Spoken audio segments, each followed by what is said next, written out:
In this lesson, we'll talk about virtualization. Virtualization allows us to run multiple operating systems and multiple virtual machines on one physical host. So to have full appreciation for how cool this stuff actually is, think about what the server landscape was 10 years ago, right? If you wanted to run an application, you have to go out there, buy a server, have the server shipped to you, then you have to install the operating system on it, put it in the rack, plug it in, install the application, maintain it with all the patches and all the stuff, back it up, and then the application will be useful. That's a lot of work.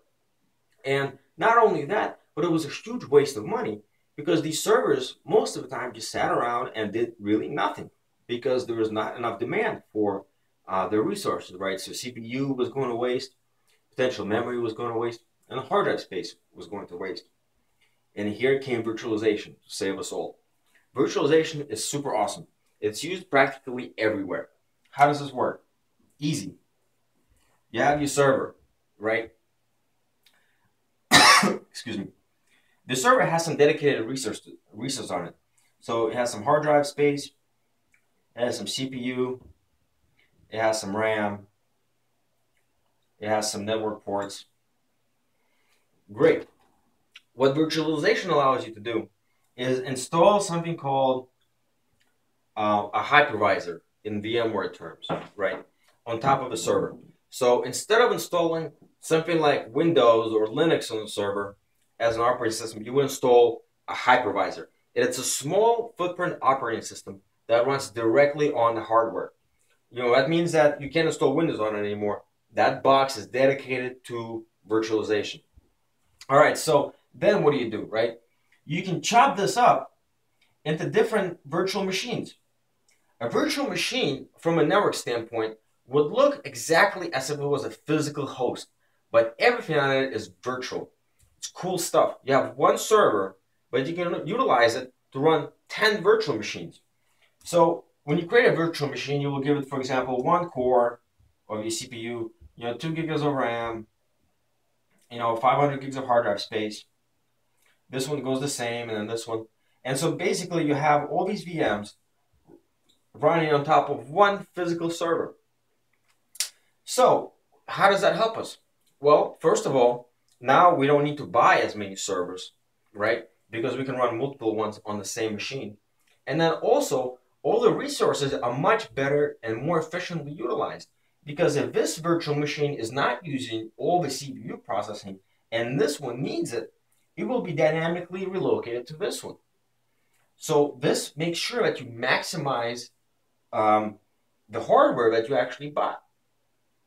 So this is virtual machines are in a nutshell. It gets a lot more complicated than that, especially when it comes down to redundancy and failover and making sure that all the VMs and all the hardware is happy. In fact, there are people whose job is, in some organizations, to only deal with virtualized infrastructure, right? This is their whole bread and butter. They don't need to know anything else except just these VMs. Another cool part about these VMs, and you might be wondering about this right now, as you should about anything you hear in IT, is redundancy. What happens when this box goes away? What if there's a hard drive failure? What if there's a power failure? What if the building blows up? Those are all the things that IT organizations plan for, and they have remediation steps and plans in place on how to deal with these kind of problems. So now the virtualized environments allow you to configure replication. For example, and trust me, I'm not getting a commission from VMware. It's just something that I know best. With VMware, you can have 2 VM hosts replicate data back and forth. So all the VMs between these two stay constantly in sync. Not only the hard drive data, but also the memory of the computer and the network connections to the virtual machine. So if this one is running an FTP server and you're downloading a file from it and this box dies, everything will be automatically transferred to this host. I'm talking about everything.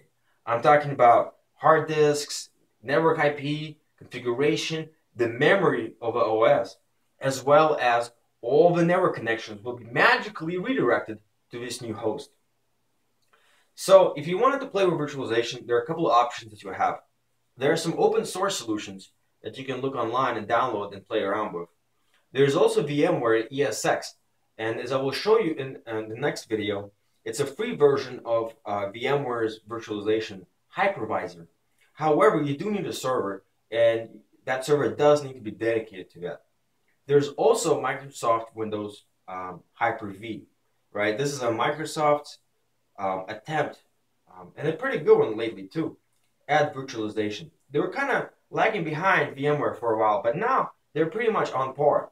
So Hyper-V is free if you have Windows Server. You can download an evaluation version of the Server OS from Microsoft and play around with it on your computer. And you can also install Hyper-V on it and play around with some virtual machines. Now, all the concepts between different virtual technologies are pretty much on par. It's just about where to click and how to configure it and about some of the nuances. Anyway, I hope this lesson made virtualization a little bit more accessible and a little bit more clear to you. And I hope you watch the next lesson in which we go through my home personal VMware ESX instance and I just show you around.